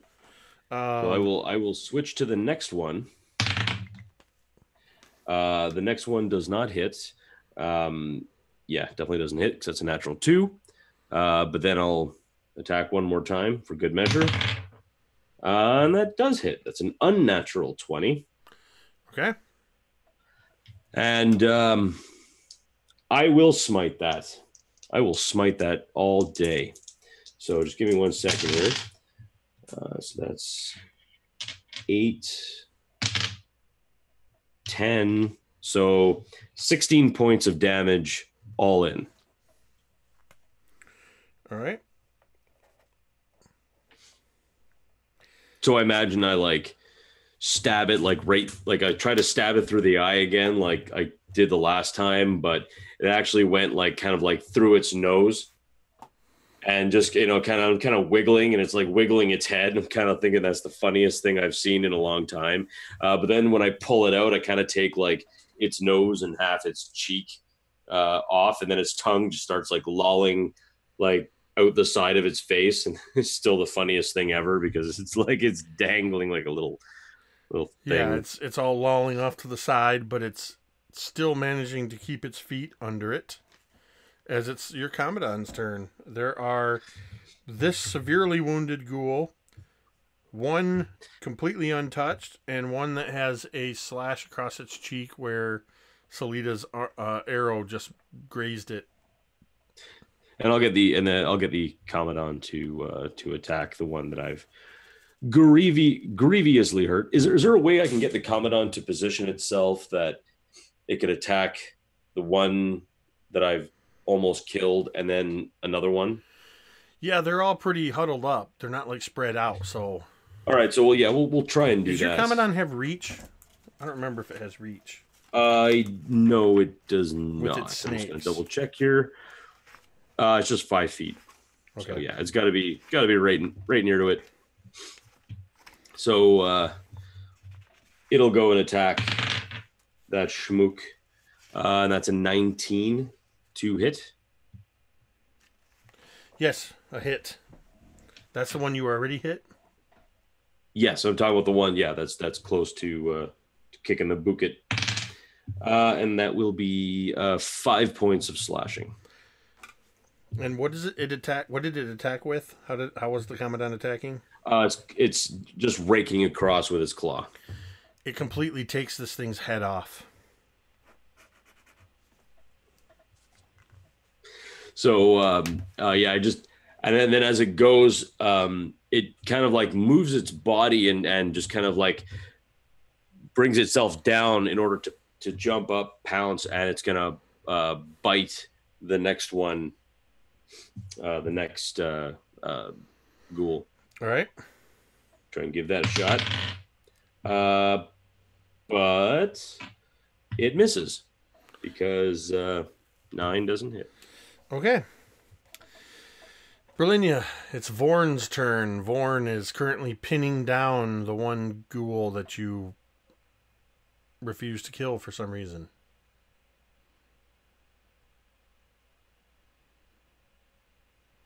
What would you... Vorn kind of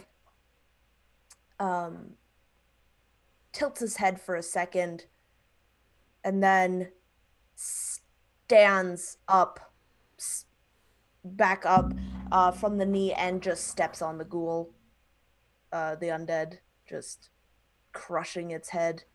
I'm not even going to call that an attack because it basically was at 1 hit point.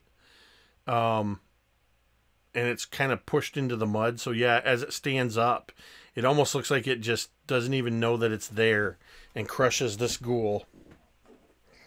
And then it's going to turn towards the other and make some attacks against them. Too many windows. Okay.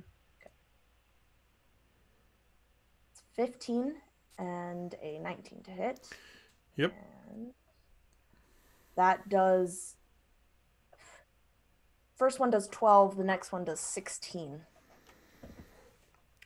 So, again, both fists coming in, crunching, and the second one comes in, and they actually meet. The fists meet as it crushes this ghoul's head. And another ghoul drops to the ground. There is only one ghoul remaining. It is going to... Let's see. 1, 2, 3, 4. Dunala's turn? Oh, wait. When does Dunala go? After. Oh, that's right. It's your turn. So it's just going to stand there contemplating what horrible choices it made in its life. I'm imagining an 18 hits and a 22 will kill it. That is absolutely correct. All right. So, Brill, a snake falls on your shoulder and then it lands in front of you. And you see that snake is seizing. It's twisting and twirling and doing weird things on the mud in front of you. And then you look down to your left. You see Dunala sitting there. And he's just surrounded by these seizing snakes. And his hands move over their heads, and this black mist comes out. And he looks at it, and then he throws it away. And he looks at another one and throws it away. And then he finds one, and he says, oh, yes, Dunala likes this one. And he blows it. And I'm doing a Chaos Bolt upcast to 3rd level on this. And when the dream washes over this ghoul, there is an explosion of thunder that shakes the trees, sends water everywhere. The howler monkeys are howling. Then the thunder echoes in the sky as this thunder chaos bolt is what I ended up rolling it. Obliterates this ghoul. And the snakes wake up and slither away, mildly agitated. As this thunder reverberates. Ooh. That was a whole different mental picture. As the thunder gets over its hangover from last night, right. Through vomiting everywhere. As the thunder reverberates throughout this scene, and the water just kind of... all the water that's pushed outward away from this exploding ghoul suddenly... and you realize that receding thunder is the last thunder you've heard since the fight begun. And the rain, while still coming down quite hard, is no longer an excessive downpour. The scene seems to be just slightly lighter than it was. This tropical storm that's been plaguing you for the last few hours has moved on a bit. Salida grabs her last couple arrows from where they were sticking in the mud, puts them back in her quiver and kind of pushes up off of the tree and just walks carefully over towards you, where you are, Vale, and the Shield Guardian and the Commandant, which were the only ones to actually get in close range to these things. And she's looking around at them and seeing that most all of them have been crushed or just disintegrated. There's at least 2 or 3 of them that there's no sign of. And then, almost like she doesn't see it, as she's looking at a different one, her boot kicks the head that the Commandant severed from the one that you ripped its cheek open, Vale. And this ghoul head kind of spins through the mud and bumps up against your boot and slips to the side, staring up at you with empty eyes and its tongue just lolling out of this gash in its cheek, half of its teeth shattered. And you notice that this ghoul has a blue triangle mark on its forehead.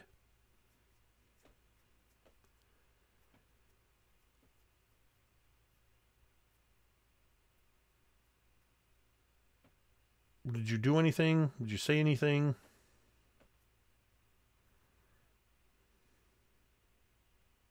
You're muted and still hallucinating. I am. I'll probably look at it for a second, this triangle. And then I'll kind of look back at everyone else, and I'm assuming everyone else is probably just like getting over the, that kind of like blood up. Just finished a fight, adrenaline still pumping. And I'll just kind of I like to try and stare at it and memorize it as much as possible while tripping balls. Dunala snaps his fingers and says awake, and the spell ends on both you and Salida, so you are no longer tripping balls. Salida, as soon as you do that, she staggers and falls into one of the crates that she's standing by. Her hair is just drenched, hanging in her face. She's just not looking good. And she looks over and she sees that head by your feet, Vale. She looks down at it. And then she looks away, looking around at the rest of you. Brilinya is, at this point, staring at Dunala with this horrified and almost angry look in her eyes as she is just staring at you sitting on the ground. Dunala stands up, and when he goes to dust himself off, he uses the shape water to clean his robes and then dry his robes. And he rises up full height and he looks to you and he says, "What is the matter, Scarred Dove? Do you not approve of Dunala's methods?" You cause so much pain with your spells. Pain. Those snakes, that ant. They were sleeping. Then I took their dreams, and then I used their dreams. Sometimes when something is sleeping, it sleepwalks, as those snakes were doing. And then Dunala lets them sleepwalk as they do, as he uses their dreams, as he must. And she just kind of shakes her head and just this more confused just look on her face. It is not painful. Go, ask Vale, ask the leader. See if they aren't in pain. They were under Dunala's spell. Her only answer, that kind of head down but eyes looking kind of through a furrowed brow and hair, wet hair hanging down. Salida just looks at you, Brilinya, going, "Yeah, I feel fucking great." It's a kick. Dunala provides something special for those he helps. Go ahead, Vale. Well, you seem kind of busy right now with that severed head right there. But Dunala did not hurt you with his magic, did he? No. but that was quite the journey. Hey, if I were to describe a symbol that looked like this, and I just describe the triangle and like the bits and all that, what would that mean to you?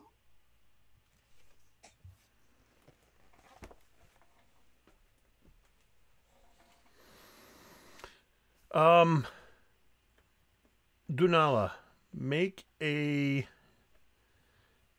history check. I'm going to say make it straight. I would say at disadvantage because of Vale's kind of just describing it. Well, I have a 19 on the die, so it's an 18 total. So, here's what you know. Based on this description of this undead with a... hold on.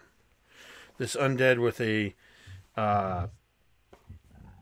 excuse me. What did I say? Blue triangle.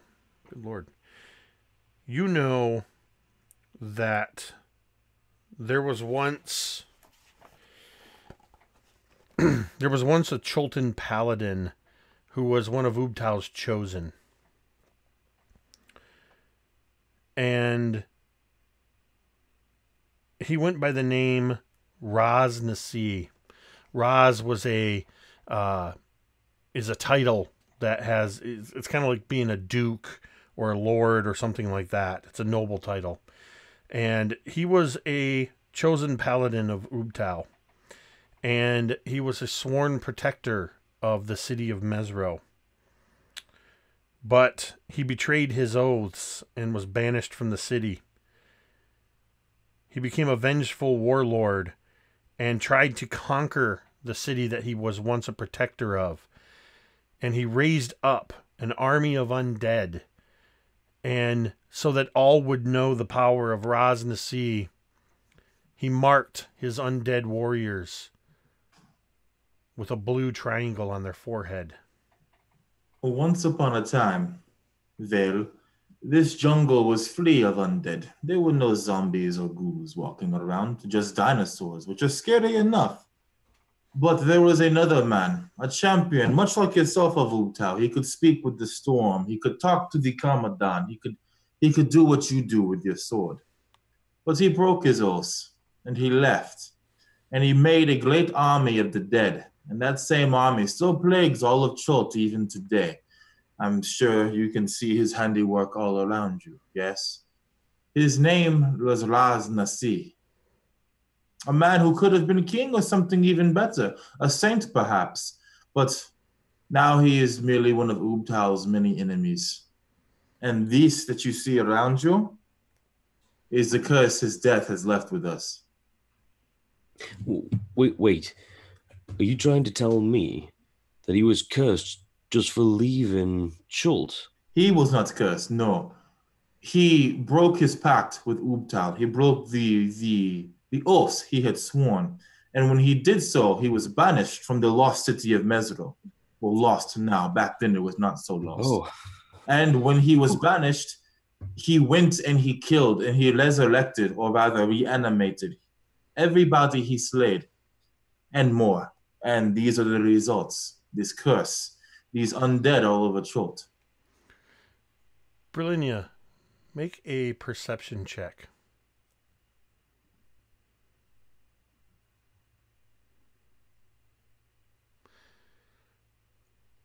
$15. Make an insight check. 24. As Dunala is saying all of this to Vale, you see a weird sort of play, kind of micro expressions, almost imperceptible, except you caught the first one, and so you catch the next couple play across Solida's face as Dunala is describing this history of Raz Nasi and his fall from grace. As she's kind of sitting there, just she seems like one moment confused, another moment almost frightened, and her eyes are flicking back and forth between Dunala and Vale rapidly, and then she seems to sense that you're looking at her, and she looks at you and quickly looks away, and she pushes away from the crates, and she brushes wet, matted hair out of her face and kind of tucks it behind her ear, and she says, That is only part of the story, Dunala. Oh, the Rosnesi, he could have gotten, he could have been redeemed. He could have asked Ubtao for forgiveness. He could have had redemption. But he chose vengeance instead. And Ubtao stripped him of his God-given powers. The powers that Ubtao had given to Rosnesi as a paladin, serving him. He stripped away. His undead horde was no longer under his control. And that is why they plague these jungles, as they roam freely, creating more and more undead, an army with no commander. That is just one of the many reasons why these jungles are so dangerous.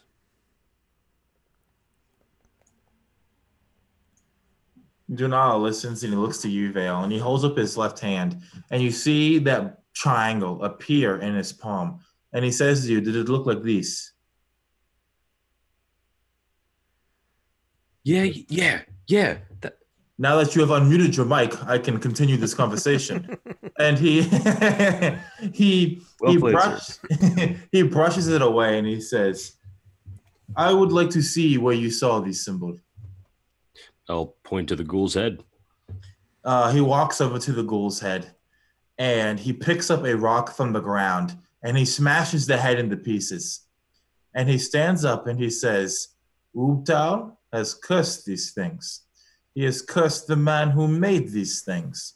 These things are a heresy, a blight upon Ubtao's flesh and blood of Chult. When you see these symbols, you, as champion of Ubtao, should do as I do and destroy it utterly. All traces of Raz Nasi must be destroyed before Ubtao returns. So Dunala believes. That's fair.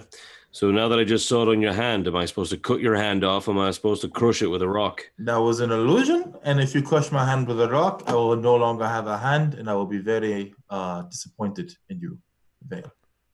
Well, true, but I mean, I did see it, and I mean, Ubtao is telling me that I need to... As you do that, you look at your own hand, and he has put the image on your hand, and he says, well, I guess we are both marked now. Good point. Hello! Right. Hello! I thought you sneezed or farted or something. I'm like, oh shit. Dude. In either instance, that is a weird sound to make. Yeah.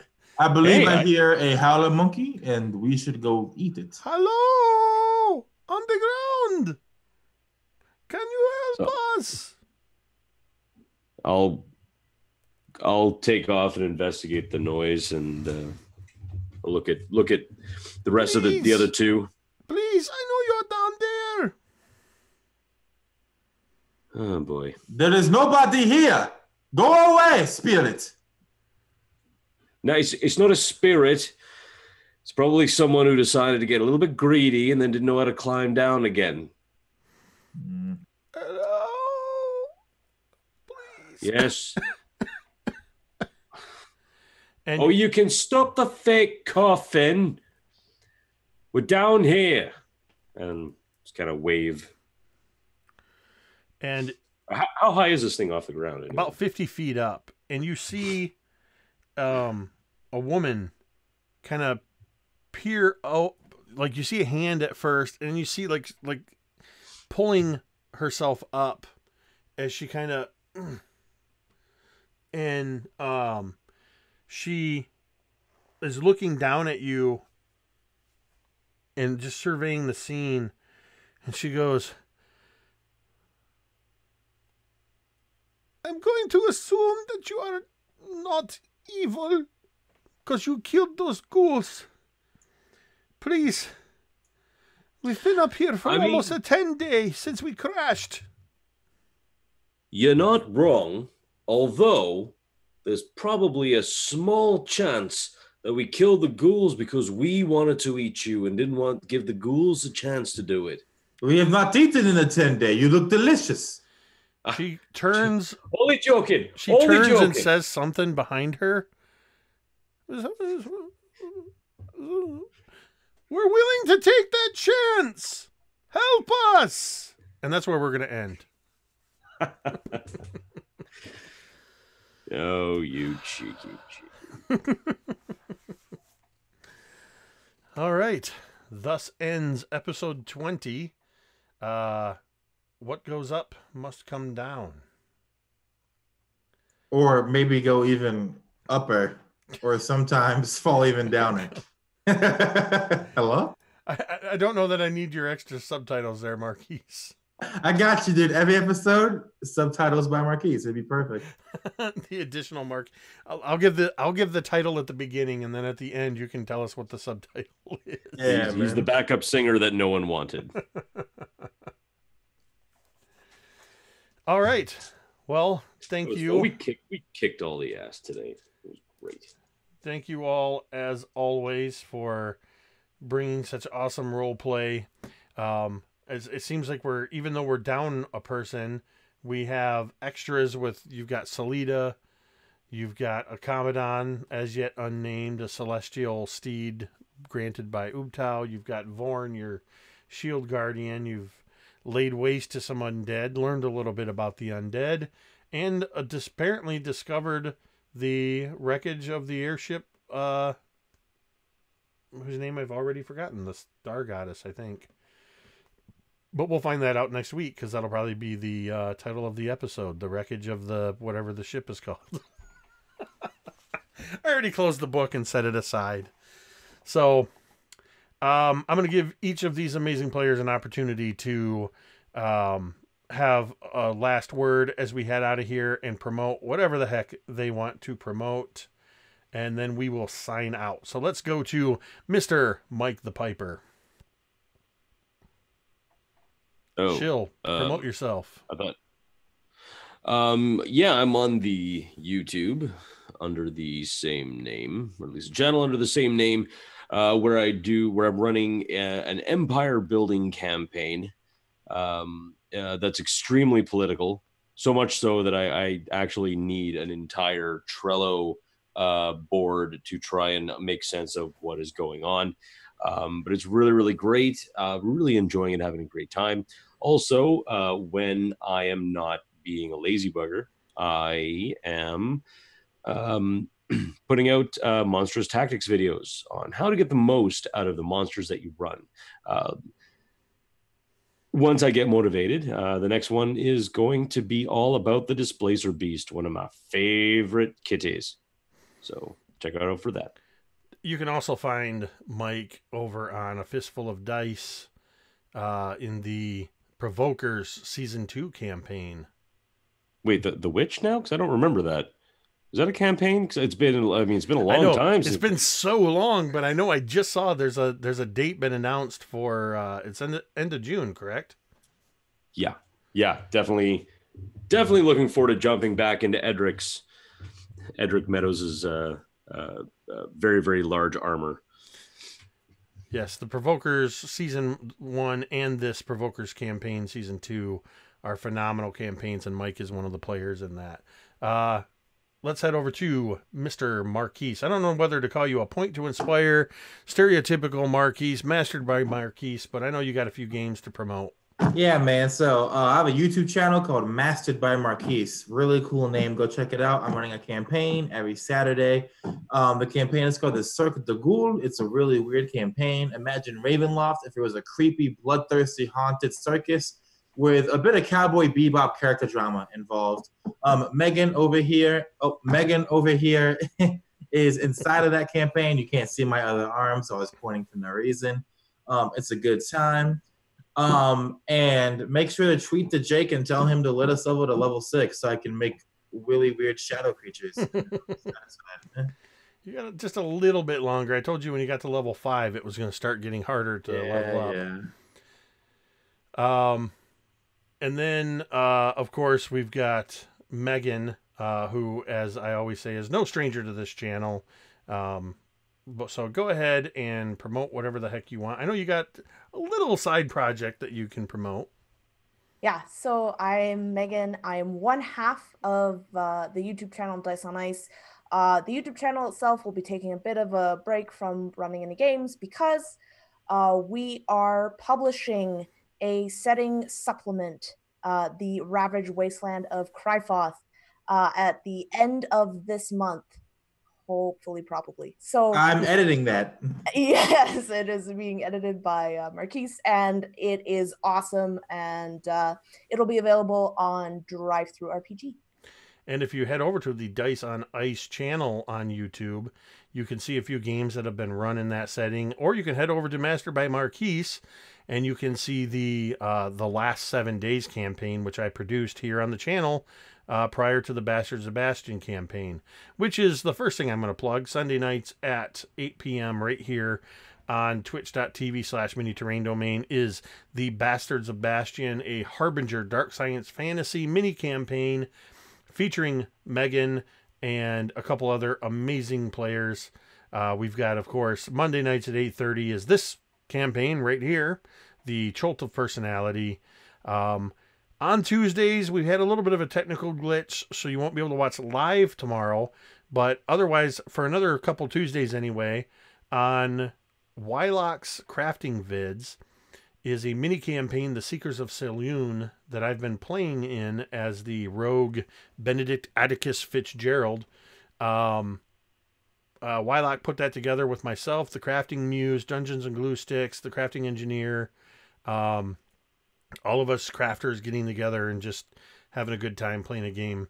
And there's, just keep your eye here. There's going to be a lot of additional great stuff, campaigns and things coming up on, and one-shots coming up right here on Mini Terrain Domain.